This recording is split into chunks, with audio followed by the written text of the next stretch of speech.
Hi! So it's been a really long time since a video, and I feel really bad about that, especially because, some of the videos I was doing were like video series, and I really wanted to not have it be like months in between videos. Um, but I've been very busy. It took a while to get even like my computer and everything set up. Some of you may know I moved to Las Vegas, which I really recommend living in Las Vegas if you have a job that doesn't require you to live anywhere specifically, because it's a really, really nice place to live, I think. Played in lots of bridge tournaments. We played in the Huayuan Cup. Uh, Came in second in the Blue Ribbon Pairs, which was fun, with a partner I'd never played before. And just recently, I'm very proud to say that the team of kids I've been mentoring for the U21 junior trials, they actually won in a pretty commanding fashion, I thought. So I think they all played really well, and I'm very, very happy for them. So anyway, now that I'm all settled in, hopefully I'll be able to get back to making videos, and I'm going to do more of these hand reviews, but hopefully I'll be able to do some other ones too, like more general videos, not just on sessions of bridge.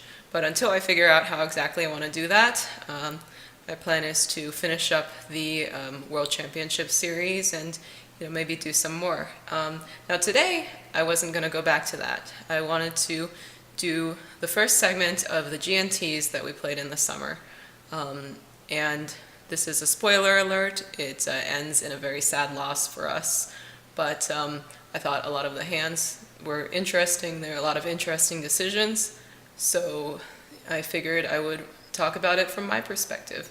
And actually, for these boards, Mike Gill wrote a very good series on bridge winners about the hands from the perspective at his table. So you can maybe even see these are kind of like as accompanying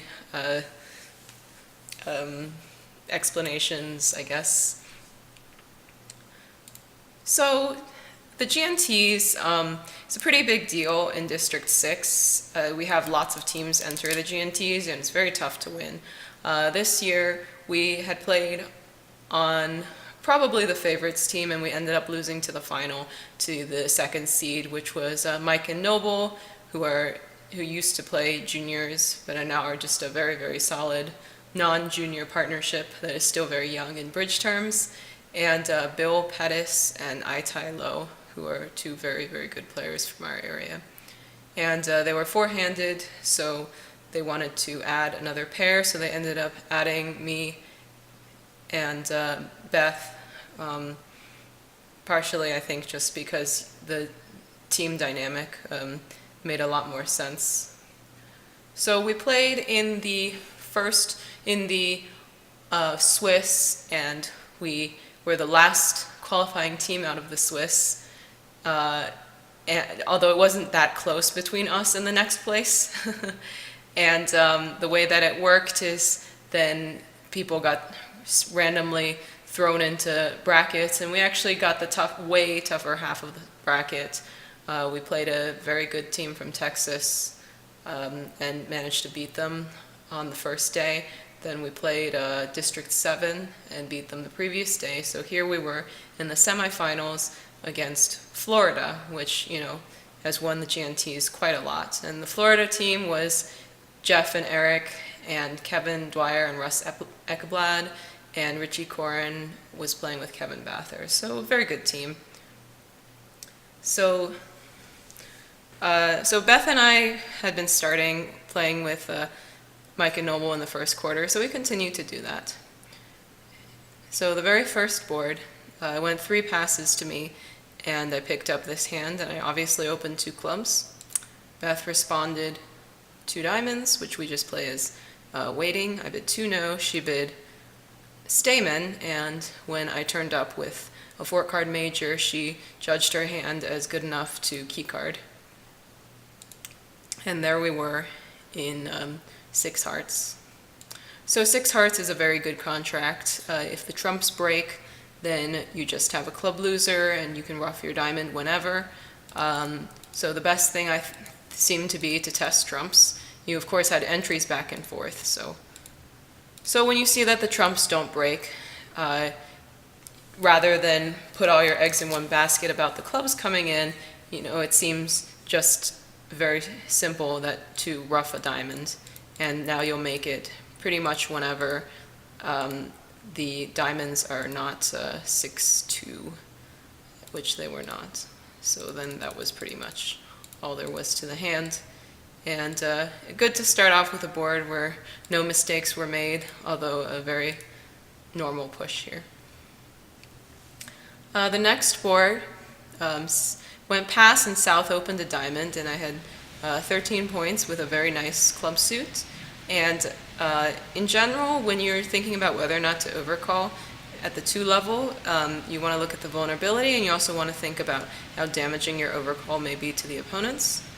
So when you bid 2 clubs over 1 diamond, this takes away their entire 1 level. So even with a worse hand, I would definitely overcall 2 clubs. Here I had a decent shape, decent club texture, so it wasn't even a decision. So I bid 2 clubs and went pass, and Beth advanced with 2 spades, which we play as non-forcing constructive, which is the very easy way to play. Beth and I play, a lot of agreements that make life just super easy, like if we Q-bid, we show a fit. If we bid a new suit, it's non-forcing constructive, and if we jump, it's forcing, basically. Very straightforward agreements. So I had nowhere to go over 2 spades, and she was a passed hand. I wasn't thinking about game, so she played 2 spades on this board. And 2 spades is a pretty straightforward contract. You're going to lose a club and a diamond, and when the spades are 3-3, you're going to lose a spade. So that's pretty much all there was to play for. And eventually they took their tricks. So this was the first very interesting board of the segment. Kevin had a 5-6 in the minors and chose to open 3 clubs, which at the other table, our teammates chose to open 4 clubs, which I quite like, just because of the colors and the fact that it's so preemptive. Regardless, I have an automatic takeout double over either bid.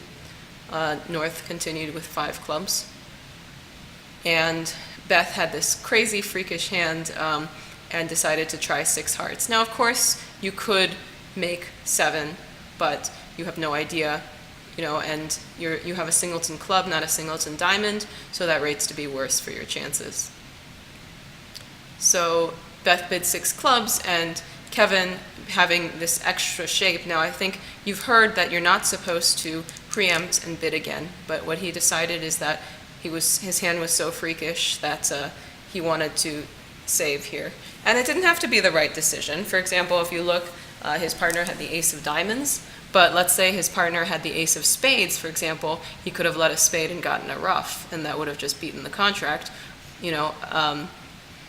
or since the ace of clubs is cashing, if his partner had an ace that was cashing, that would also be very bad for saving. But I think, with this kind of hand and your partner jumped to 5 clubs, you expect to be on a 10-card fit, and chances are it's going to be a cheap save, so it's good to take out insurance sometimes on these deals. So we're clearly in a force over 7 clubs, but I didn't want partner to think about bidding 7 hearts, even though I had ace-10 fourth and a maximum hand in terms of point count. When you're looking at 7, you're not really looking at these kings and queens as necessarily the best things. What you're looking for is first-round controls. And here I didn't have first-round control of clubs, and my partner jumped to 6 hearts and didn't bother Q-bidding 6 clubs, which strongly suggested that she didn't have first-round control of clubs either. So rather than try to confuse the issue, I thought I just had an easy double. So I led the ace of hearts, which is generally a good thing to do when you want to see the dummy and decide if there's anything exciting that you want to do. And it went low, and my partner played the 2, and declare followed. Now here's where I made a mistake by playing too quickly.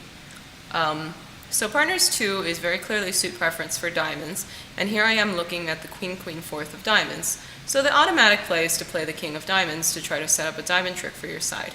But why would partner be signaling for a diamond when you are looking at the king-queen and dummy has ace-jack? Pretty much partner has to be void in diamonds, so I think the way better play here is, rather than shift to the king of diamonds like I did, is to just shift to a low diamond, the 4 of diamonds. And this is going to put declare to a real nasty guess here. So am I leading a diamond from honor 3rd? And if I am, then they need to go up with the ace, dropping partner's singleton honor, because if they play low and partner wins the honor, now partner can get back to me with a spade, and they can get a ruff, and now they're just going down more tricks than necessary. So I didn't put declare to this guess to see if whether Kevin would have gotten it right. So partner ruffed this trick, and then we still had a spade and a club and a diamond to come for, I think this was 8 tricks. So 1, 3, 5, 8, I think 1100, which is, as you can see, it's worse than our slam, but at the other table the auction timed out differently, and they got to 7 hearts, and our partners managed to find the ace of clubs, not a diamond lead, so we picked up our first big swing here. So the next board, the opponents had a strong club auction. A club, a diamond, weak, 1 spade, 3 spades, 4 spades. So 3 spades is technically invitational, but I've never seen anyone pass this bid in precision. Just because it's, when you open a strong club, you pretty much start out just liking your hand, and it doesn't change as the auction continues. So against 4 spades, it's kind of interesting what to lead here. So declare usually has a side minor, and so you definitely don't really want to lead a minor into him. And what you really want to be doing is thinking, how on earth are you even beating this contract? So for whatever reason, I think I chose to lead a low spade. And if you are going to lead a spade, you should lead low from this holding, in case your partner has something like singleton queen. You don't want to give up your entire position in this suit. So my thinking here was that I really didn't want to be attacking any particular suit, and oftentimes on these deals, declare needs to ruff some stuff, so I'll just keep them from doing that as much as possible. So as it turns out, the hand was very friendly for declare. The heart finesse was on side, the spades were 3-2, and the clubs, while they didn't break entirely, they came down with 1 ruff. So declare made 6, same thing at the other table. So the next board, my partner opened 1 spade, and I responded 1 no trump. And we don't play a weak raise, but even if we did, I think I would probably bid 1 no trump anyway. And the reason for this is that your north opponent has passed and your south opponent has passed as well. So chances are your partner has a pretty decent hand, and you don't need to preempt the opponents. But your hand is so wretched that it's not like you're confident that you're making at the 3 level. In fact, I think you probably would expect to not be making. So why do you want to purposely bid to a minus score when there's nothing to preempt? Like, it's not super likely that you have a 9-card fit and the opponents are really going to get to game after this start. And you have, soft values. Your queen of hearts is defensive. Your jack of clubs might take a trick, might be a nuisance on defense, but is very unlikely to be helpful on offense. So you don't have to always bid to the 3 level with a 9-card fit if you want to try to buy the auction cheaper. So I couldn't bid 2 spades. Partner would think I had something. So the correct way to do this, to stop at the 2 level, is to start with a semi-forcing or forcing no trump. And then when your partner bids a new suit, you just preference to 2 spades. So your partner is going to think that you only have a doubleton spade, and they're going to bid accordingly. So with Beth, if she had known that I had spade length and values, she might have tried for game.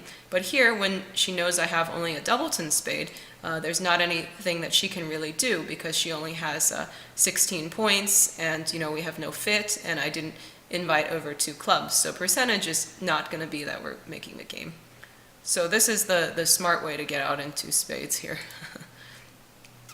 So as you can see, we're off 3 diamonds, and we're off the ace of hearts, and making 2 or 3 is on a club finesse, which is offside. So I believe they cashed their 3 diamonds, cashed their heart, and then waited for their club. So we did well to stop low here. Our opponents also stopped low, and they were able to because they played a strong club, and so now they got to show all their values and stop at the 2 level.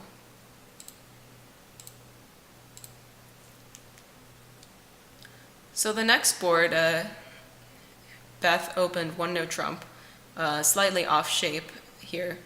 And with 4x1 shape, with like this, you don't have to open a no trump, but it does solve the rebid problem a little bit, because if she opened a diamond, she would be forced to rebid 2 clubs, and she has only 8 cards in the minors, and on top of that, that doesn't show her values.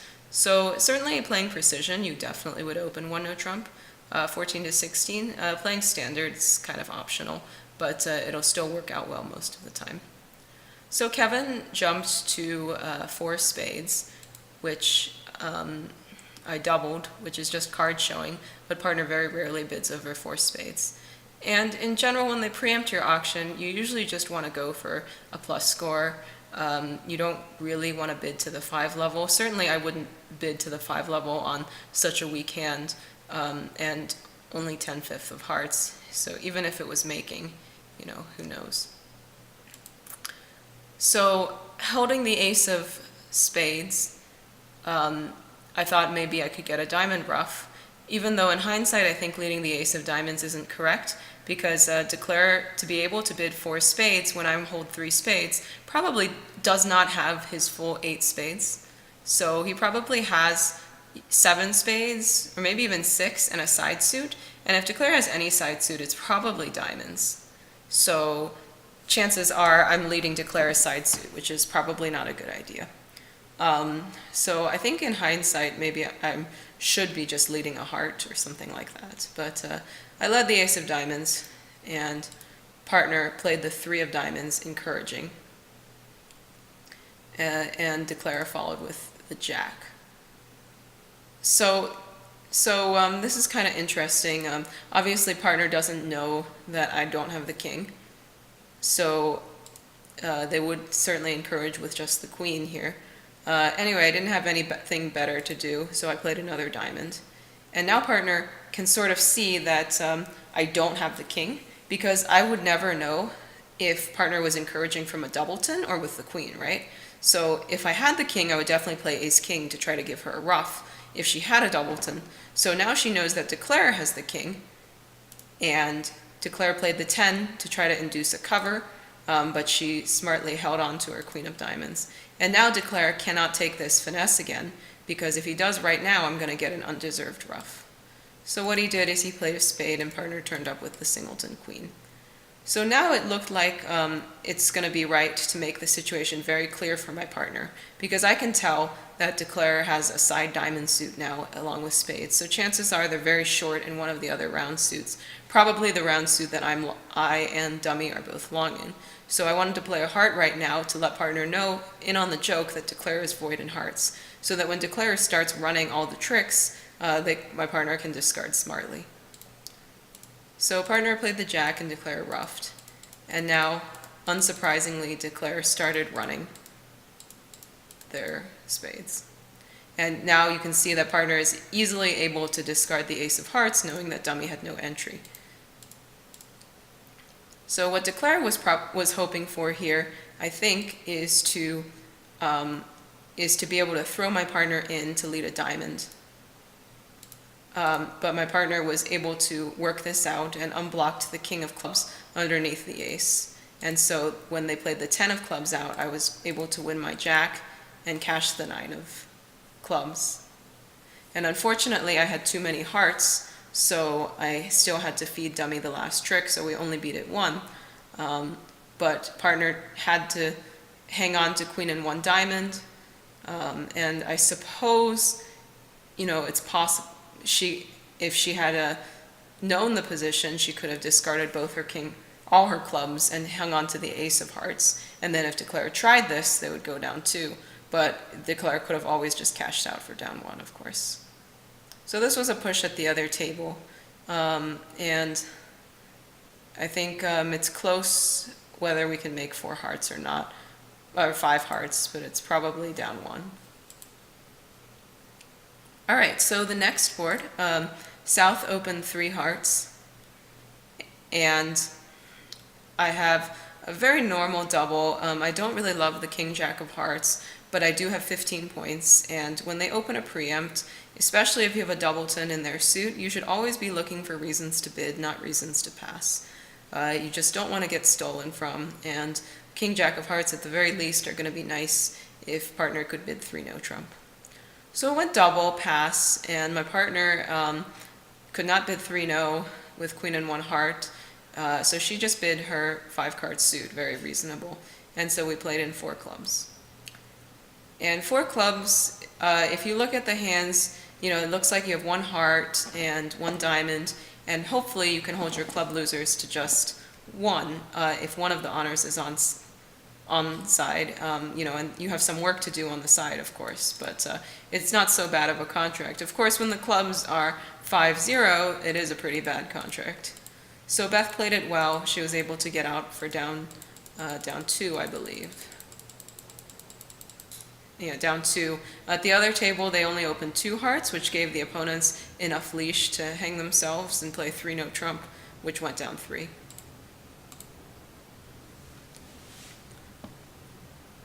So the next board, I had a very normal opener, 1 diamond, pass. Partner bid a spade, pass. I bid a no trump, pass. 3 no trump, all pass. So my partner, so North led the 10 of hearts, and dummy had ace queen 9, I had 8 7 6 5. So in a void, the normal thing to do here was going to be to play the queen of hearts and just see what happened. And on the actual deal, this would end me with 3 heart tricks. But the problem, I thought, was that if I play the queen of hearts and this loses and a club comes through, I might have to guess the club suit immediately. Otherwise, the opponents could potentially take 4 tricks in clubs, and I would just go down instantly. So when you do this kind of analysis, you want to just count up your tricks. So I start with 3 spades. A heart is 4. I can get 3 diamonds no matter what, so that's 7 tricks. And then I can always set up a heart trick no matter which card I play, so that's 8. And then if the spades come in, that's 9. And if I guess the clubs, I could be up to 10 tricks. So it's a pretty good contract. So I didn't really want to go down immediately. So eventually what I decided to do was go up with the ace of hearts at trick 1. And this was going to pay off really big if South had singleton king also. So I played the ace of hearts, and South did not have that card, unfortunately. So now the next thing I definitely wanted to do was to take my diamond finesse, which again would lose to the north hand and prevent a club from coming through. So I played the jack of diamonds, and Kevin covered because you should cover an honor in this sequence to try to promote tricks for your partner. So I won, and so now I'm up to my 7 tricks. So now it seemed like I should play a heart up, because again, if North had the king of hearts, then they still couldn't put a club through, and if South had it, well, I was going to have to play a heart anyway, so I would just have to guess clubs at this point. So North did have the king of hearts, which meant that the queen of hearts play at trick 1 would have been much better. So they were able to win the king and now clear hearts. And South discarded a spade, which is a very interesting discard. What this often means is that South has a 5-card spade suit. An easy discard early on in a side suit often suggests that they have 5 cards in that suit. So I decided to test the spades, and I was never going to be bold enough to take a first round finesse in spades. I mean, this might lose to singleton jack in the north, but I did want to play spades now in case North had singleton jack. Then I would be able to pick up the spades for 4 tricks. And if I cashed the ace of spades first, I wouldn't be able to do that because dummy has no more entries. So anyway, so I'm up to 8 tricks. And so now I played a spade up to see, and of course North showed out. But now I'm in an interesting position here, where I basically have a claim for my contract. What I can definitely do is I can cash my diamonds and then exit a heart to the north hand. And north has no more spades to play, so they'll be able to cash their heart and they'll be able to cash their diamond, but then they're going to have to lead a club no matter what. And no matter where the honors are, I'm always going to take 9 tricks. So this ended up happening, and I made 9. At the other table, they made 10. But playing imps, it's good to make your contract. And this is just kind of the hand where, in such a good contract, it's like a real shame to go down immediately by playing the Queen of Hearts, I thought, which, made life a lot tougher for me as the hand went on, but ended up okay. So the next board, North opens a strong club, and Beth jumped to 2 hearts, which is a nice sound preempt at red-white. And this is important over a strong club. You really still want to have your bid if you're vulnerable, because one of the best ways for strong club pairs to win imps is to double you and get a big number after you interfere in their strong club. So, if you've heard you should always bid no matter what over a strong club, that's just not correct. And in fact, opposite most strong club players, you should just pass because their system probably isn't very good. So, it's not really worth letting them take you for a number. So anyway, Kevin chose to bid 3 hearts, probably some sort of 3 suited with shortness. Russ bid 3 no, and eventually they got to 6 diamonds. So 7 diamonds can be made, I think, if you guess it exactly right. But it's pretty normal just to make 6. Russ decided to rough a heart when this was over roughed, he claimed. And this was a push in the other table. So here our opponents had a little bit of an accident. So they play a kind of a weird system, and Kevin opened 2 spades, which I would have bid 3 diamonds over, except that it was alerted as showing spades and diamonds. So then I passed. So now Russ bid 3 hearts, which he intended, I think, as natural non-forcing, and Kevin thought this was a spade raise, and they played 4 spades. So I was pretty sure they were having a misunderstanding just by looking at my hand, but I wasn't going to do anything about it. So here I led the King of Hearts, and Dummy had the ace and won it, and Declare played the 9 of diamonds to the Queen and King. So now what I could have done, if I had been 100% sure that Kevin had 5 diamonds, is I could have played a low diamond back, allowed partner to rough it, and send a spade through, because it's a little worse to lead a spade from my side. Or I could just, there's a few things, but anyway, I wasn't sure, so I just played a spade from my side. And partner played the jack, and now Declare was able to knock out my Queen of Spades so that their spade was higher than my partner's. So now when I played the 10 of diamonds, my partner shrugged and roughed, and we cashed a couple clubs, and eventually I think I got another diamond at the end. So it's still a good result, plus 300. At the other table, our teammates had a very nice result, because when you just open normally with the south hand, my hand has an easy 2 diamond overcall. And Mike made an interesting decision to make a negative double with the north hand, which Noble was happy to pass.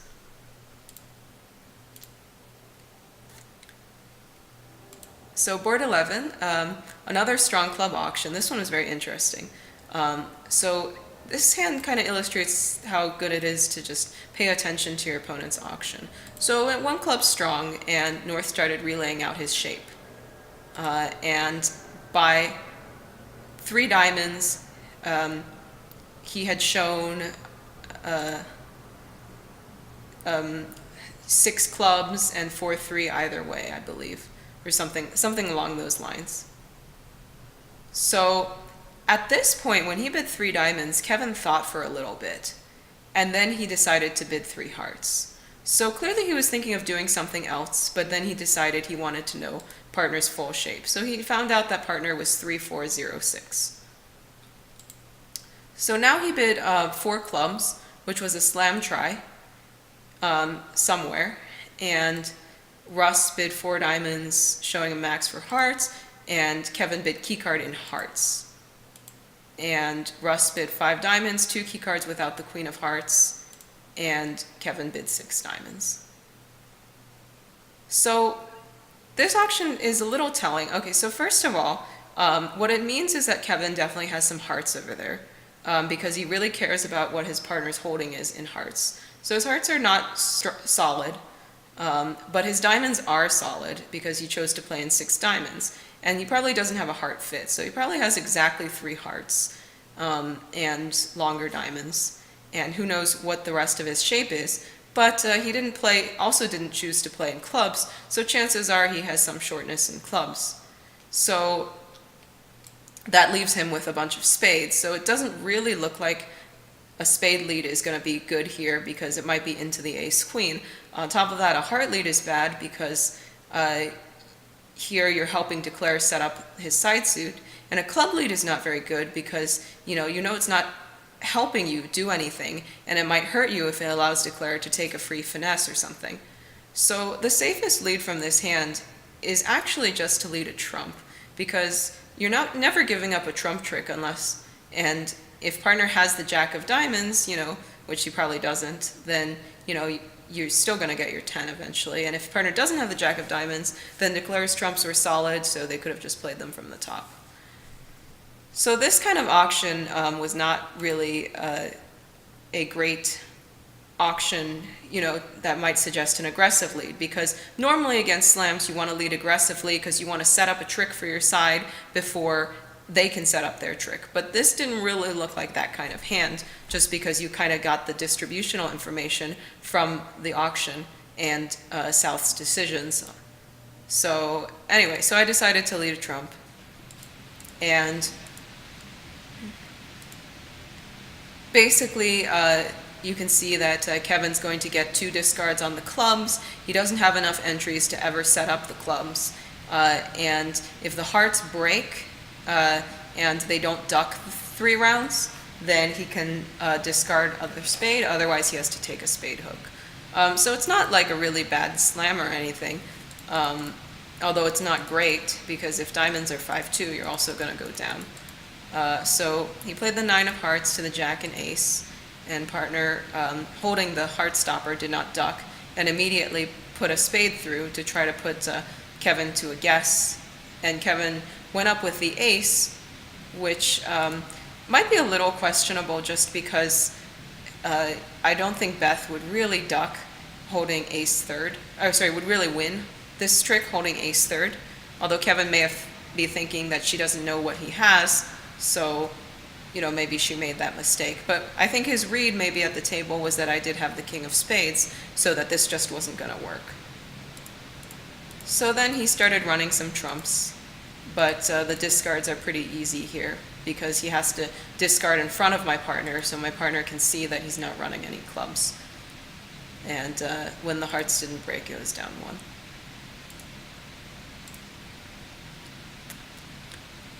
So the next board, I opened 1 club. It went past, my partner bid a heart, South doubled, and I continued a spade. And this wasn't because I thought I really wanted to play spades, but usually I just like to bid the opponent's suits so they don't bid them. So even if North-South had a spade fit, hopefully they would stay out of our auction from now on. So anyway, they didn't have a spade fit, but something unexpected happened. Partner had 3 spades and decided to pass my 1 spade because her other real options, she could rebid 1 no, which I think she didn't really want to do with jack 4th of diamonds, or she couldn't really preference to clubs, so she decided to pass 1 spade. So in 1 spade, they led a diamond, and Kevin won the ace and continued the king of diamonds. And now he played another diamond. And so I don't really have any losers to discard on this, so I have to ruff this trick, because I don't really want North to just ruff with whatever. But I do have all the spade spots, and chances are South has both the king, queen of spades. So I just ruffed high-ish, and North couldn't over-ruff. So now there's not too much left to the hand except just cash some tricks and ruff some tricks, basically. So I ruffed here with the 9 because I didn't really care if Kevin over-ruffed, I thought, because if he played spade back, I could let it run around to the 10. So what he did is he played another diamond back, and again I ruffed with a high spot that couldn't be over-ruffed. And now at this point I cashed my 2 hearts, ruffed a heart with my low spot, or tried to anyway, and Kevin ruffed in with the 6. And then at this point didn't really matter, so I just played another trump. Kevin won and tapped dummy and could score his 5 of spades. So, I was in 1 spade. That's all I was really trying to make. So I think I managed to do that. So the next board was another strong club auction. It was 1 club, 1 heart, shape showing, and eventually they got to 7 hearts, and I was on lead. So against 7, you usually want to lead a trump, but I was missing those. So against 7, you're not trying to set up any tricks, so leading from a king is pretty dumb. And North had shown good spades, so I chose a spade lead. And I see the ViewGraph commentators said there's no reason for spade spot to be honest count on this auction. But if there's no reason to be honest count, then there's also no reason to lead false count, because declare is never going to really care what spot card you lead. So you should probably be leading like a suit preference card in spades, honestly, which, technically I didn't really care which suit I wanted to preference for. So this is a very good contract, which only has a chance to go down when the trumps are 4-0 like they are and the spades are 4-2. So Kevin did think about finessing at trick 1, but I think he decided that that was pretty dumb because he didn't want to just go down. And then when the hearts didn't break and the spades didn't break, now it was on a club finesse. So he played out the hand, and I think that you can tell here that in the end position I have to keep the king of clubs, not the king of diamonds, because if Kevin had another diamond loser in his hand, he would have just roughed it. So he took the club finesse and went down 1. And it's the same result at the other table. As I said, it's a super good slam. It needs either not 4-0 trumps, or 3-3 spades, or a club finesse. So I think you really want to be there. All right, so now this board, Beth opened 1 heart. I bid a no trump. She bid 3 spades, which I thought was an auto splinter, but I think now I remember that we play this as a really good 4-heart bid. So I bid 4 hearts because I thought she was splintering in spades, and Kevin led a spade, and I think she ended up making 10 tricks here.